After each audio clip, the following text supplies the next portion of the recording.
बिस्मिल्लाहिर्रहमानिर्रहीम अस्सलाम वालेकुम। और ये है कोंगो प्लांट, फिलोडेंड्रन कोंगो और चाइनीज़ क्लोन प्लांट। और इसमें बहुत सारी वैरायटीज़ होती हैं और ये मेरा ग्रीन कलर में है। ग्रीन वैरायटी है, इसमें वेरीगेटेड वैरायटीज़ भी होती हैं और वाइट कोंगो और रेड कोंगो फिलोडेंड्रन की बहुत सारी वैरायटीज़, बहुत सारे कलर्स। तो इनके लीव्स बहुत खूबसूरत होते हैं, बिग साइज़ में होते हैं और जब ये मज़ीद बिग होगा तब इसके लीव्स और ज़्यादा बिग हो जाएंगे। तो इसका एक लीफ मेरे हाथ लगने से ये टूट गया है। तो वर्क करने में गार्डन का बहुत सारे हम काम करते हैं, तो आज इसकी रिपोर्टिंग करनी है। और इसकी रूट बाउंस हो चुकी हैं बहुत ज़्यादा और ये इसका न्यू लीफ जो है निकल रहा है।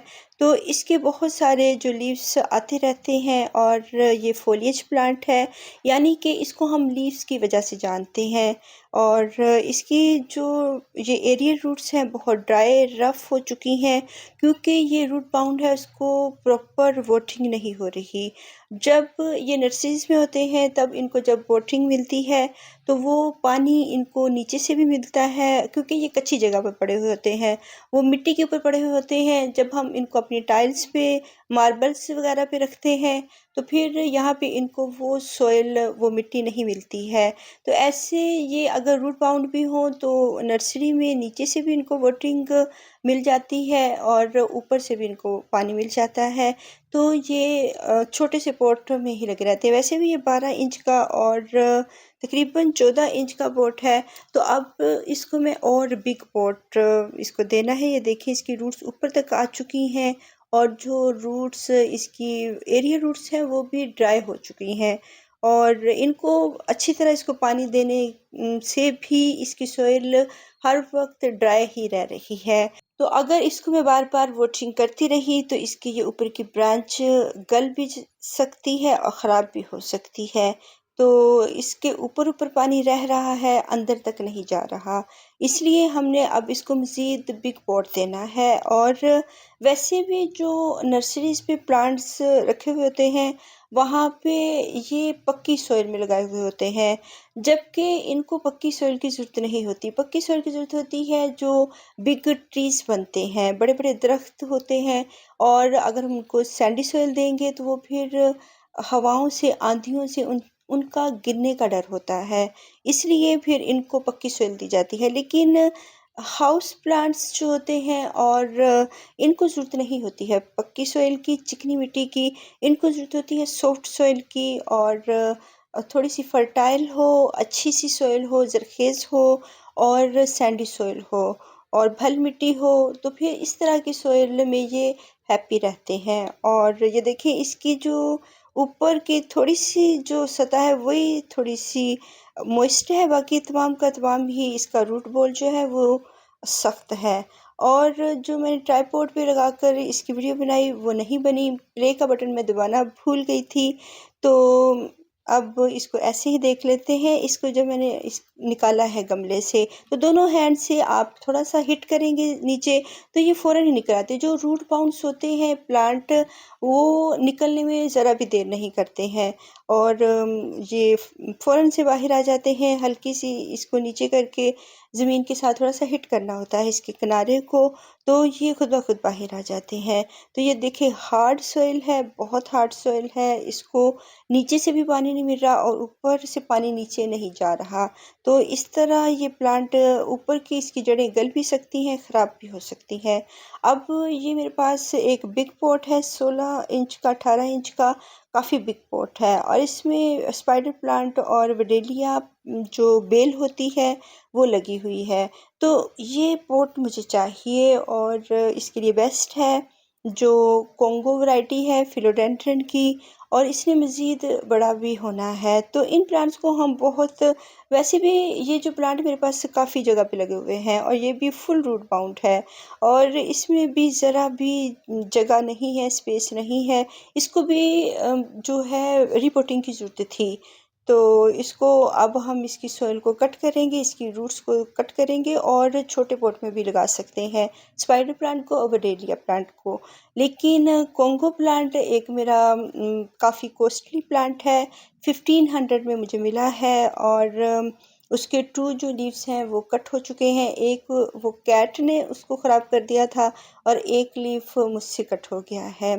तो कैट्स जो होती हैं वो भी प्लांट को ख़राब करती हैं और सारी रात ये प्लांट्स के ऊपर बैठी रहती हैं और जब सुबह को आओ तो ये ख़राब हुए होते हैं। और बहुत सारे जो स्पाइडर प्लांट्स हैं मेरे, उनके लीव्स सारे ही ख़राब हुए हुए हुए हैं। और अब हम इसमें इसको ट्रांसप्लांट करेंगे और 12 इंच पॉट से हम इसको 16-17 इंच का, ये 18 इंच का पॉट है, इसमें ट्रांसप्लांट करेंगे। और इसको मैं रूट बाउल को बिल्कुल नहीं तोड़ूंगी। अगर मैं तोड़ूंगी तो इसकी जितनी भी छोटी छोटी रूट्स हैं वो सभी कट जाएंगी और प्लांट ख़राब होगा। तो ये सोइल आहिस्ता आहिस्ता वक्त के साथ साथ सॉफ्ट हो जाएगा, ये रूट बॉल जो है। और हम इसको ज़्यादा डिस्टर्ब नहीं करेंगे। इसको हम सॉफ्ट करने के लिए बहुत से ड्राई लीव्स होंगे हमारे गार्डन में, बहुत वेस्ट होगा, वो हम ड्रेनेज हॉल के ऊपर रखेंगे। लेकिन इस ड्रेनेज हॉल के ऊपर मैं कोई भी ब्रोकन पीस नहीं रख रही, सिर्फ यही लीव्स रखेंगे ताकि इसकी जड़ें नीचे जाएं और नीचे से पानी ले, तो ये इसके लिए बेस्ट होगा। तो हम वैसे भी ड्रेनेज हॉल के ऊपर जो पीस रखते हैं उसका मतलब होता है कि हमारा जो फ्लोर है वो ख़राब ना हो, मिट्टी से ख़राब ना हो। और वरना नर्सरीज़ में इनको ऐसे ही रखा हुआ होता है उसके ऊपर, ज़मीन के ऊपर, और वहाँ पे मिट्टी होती है। तो अब हम ये लीव्स के ऊपर थोड़ी सी मैं इसमें अपनी गार्डन सॉइल डालूंगी। इसमें तमाम ही चीज़ें शामिल हैं और गार्डन सॉइल में लीव्स भी होते हैं, इनके जितने भी वेस्ट होता है इनका अपना ही पौधों का, वो तमाम ही इनके अंदर शामिल होता है। तो ये बहुत अच्छी सी सॉइल होती है। इसमें जो भल मिट्टी अगर आपके पास है, भल मिट्टी, वरना इसमें सैंड ऐड कर लें और कोई अच्छी सी सॉइल लें और इसमें सैंड ऐड करें। और जो वेस्ट, गार्डन का वेस्ट होता है, वो हमारी सॉइल को बहुत अच्छा सा सॉफ्ट करता है। और जो इंडोर प्लांट्स हैं जैसे कोंगो, और कोंगो की बहुत सारी वैरायटीज़ और इसकी फिलोडेंड्रन की, वो उनके लिए अब ये मेरे पास जिंजर गार्लिक पील्स हैं, लहसुन और अदरक के पील्स हैं। और इनको मैं ज़ाया नहीं करती हूँ क्योंकि ये अच्छी फर्टिलाइज़र भी है और पेस्टिसाइड भी है, बहुत अच्छी सी है। और इसमें मैं इसको जो मैंने वेस्ट डाला है इसमें मैं फंजीसाइड नहीं डालूंगी क्योंकि फंजीसाइड फिर कीड़े पैदा नहीं होने देगी और उससे फिर जो कीड़े पैदा होते हैं, वर्म पैदा होते हैं और वो इनको कट करते हैं और सॉइल को सॉफ्ट करते हैं, वो भी मर जाएंगे। इसलिए फंजीसाइड इसमें मैं नहीं ऐड करूँगी। और जितना भी मैं जो पील्स हैं और जो वेस्ट है गार्डन का, वो इसमें शामिल करूँगी ताकि इसमें कीड़े पैदा हों, वर्म्स खुद ब खुद पैदा होते हैं और इनको कहीं से ख़रीदने की ज़रूरत नहीं होती। बहुत से लोग कहते हैं कि वो हमने थोड़े से वर्म्स ख़रीदे हैं और उससे फिर हमने प्रोपगेशन शुरू की है वर्मी कंपोस्ट बनाने की, लेकिन वर्म्स खुद ब खुद पैदा हो जाते हैं जो सॉफ्ट करते हैं हमारी सॉइल को। और इसमें हमने थोड़ा सा बस वेस्ट डालना होता है और उसको खाने के लिए ये खुद ब खुद पैदा होते हैं। थोड़ा सा इसको नम रखेंगे और बहुत ज़्यादा पानी नहीं डालना कि ये जो है प्लांट ख़राब हो जाए और रोट हो जाए। बस इसको थोड़ा सा हमने नमी देनी है ताकि वो कीड़े मरे ना और उसको सॉफ्ट करते रहें हमारी सॉइल को। थोड़ा टाइम लगेगा, 6 मंथ लग सकते हैं, 3 मंथ्स लग सकते हैं, ये डिपेंड करता है। और लेकिन ये हमारी जो हार्ड सॉइल है इसको सॉफ्ट करने का यही तरीका है।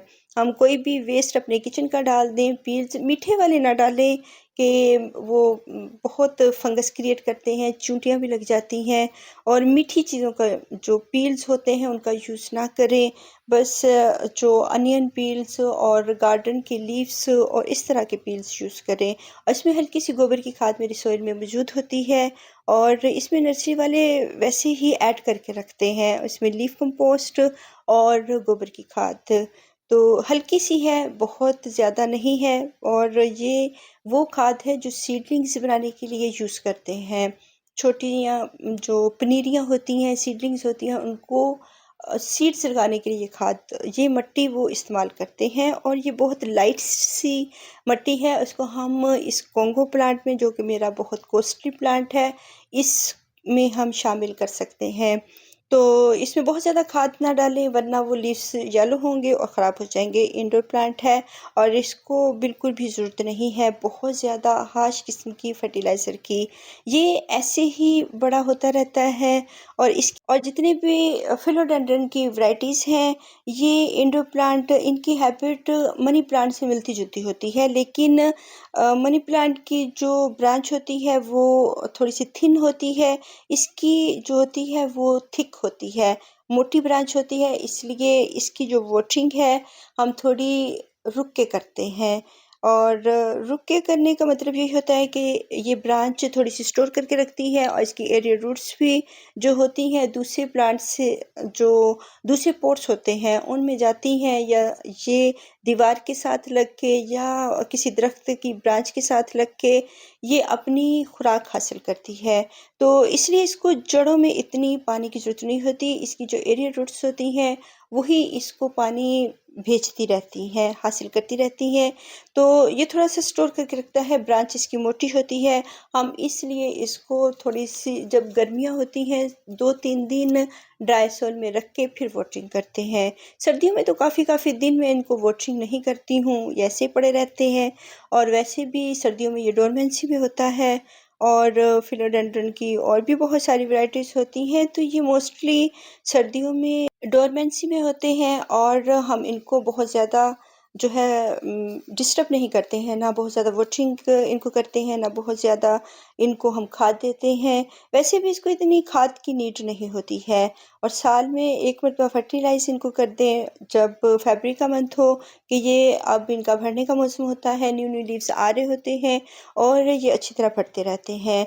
और इनकी प्रोपगेशन भी ऐसे ही हम मनी प्लांट की तरह ही कर सकते हैं। इसकी ब्रांच को कट करते हैं, अगर प्रोपगेशन नहीं हो रही तो आप इसको वाटर प्रोपगेशन कर सकते हैं। बोतल में पानी लें और इसकी ब्रांच को कट करें, और इसके साथ एरियल रूट्स होती हैं 2-3, उसमें फिर लगा दें, और इससे और ज़्यादा मज़ीद एरियल रूट्स बनेगी, बहुत सारी इसकी अपनी रूट्स बनेगी, और अच्छी तरह रूट्स जब इसकी डेवलप हो जाए तो आप इसको सॉइल के अंदर लगा सकते हैं। तो अगर आपसे इसकी कटिंग वैसे नहीं चल रही है, तो आप इसको वाटर प्रोपगेशन से इसकी कटिंग से चला सकते हैं। और इसको, जो इसके वक्त के साथ साथ लीव्स होते हैं, बहुत बिग साइज़ में हो जाते हैं, और ये बहुत भरा भरा सा और खूबसूरत सा एक प्लांट हो जाता है, और इसके लीव्स और ज़्यादा खूबसूरत हो जाते हैं। वैसे भी ये एक फोलिएज प्लांट है, हम इसको अपने गार्डन में एक लीफी प्लांट के तौर पर रखते हैं। हम इसके फ्लावर्स की वजह से नहीं रखते हैं, इसके फ्लावर्स भी मैच्योर होने पर आते हैं, लेकिन इसको हम एक फोलिएज प्लांट के तौर पर रखते हैं, एक इंडोर प्लांट और लीफी प्लांट, खूबसूरत प्लांट जो कि अपनी लीव्स की वजह से बहुत खूबसूरत लगता है और यूनिक लगता है, और इसके लीव्स बहुत बिग साइज़ में हो जाते हैं। और ये नेक्स्ट डे इसकी मैंने थोड़ी सी वीडियो बनाई है। इसको स्टेबल होने में, स्टेबल कंडीशन में आने में इसको थोड़ा सा टाइम लगेगा, और ये हो जाएगा। और अब इसको हम थोड़ा सा मॉइस्ट रखेंगे, ये इंडोर प्लांट के तौर पर, और इसको हम बिल्कुल भी धूप को ये लाइक नहीं करता है, और हियर एंड देयर धूप हो और ब्राइट लाइट इसको बहुत अच्छी लगती है, और प्लांट्स के पीछे छुप कर रहना इसको अच्छा लगता है। और बहुत ज़्यादा धूप, हार्श धूप में हम इसको नहीं रख सकते हैं, और फिर इसके लीव्स बर्न होना शुरू हो जाते हैं। खूबसूरत प्लांट अपने गार्डन में रखें। अल्लाह हाफ़िज़।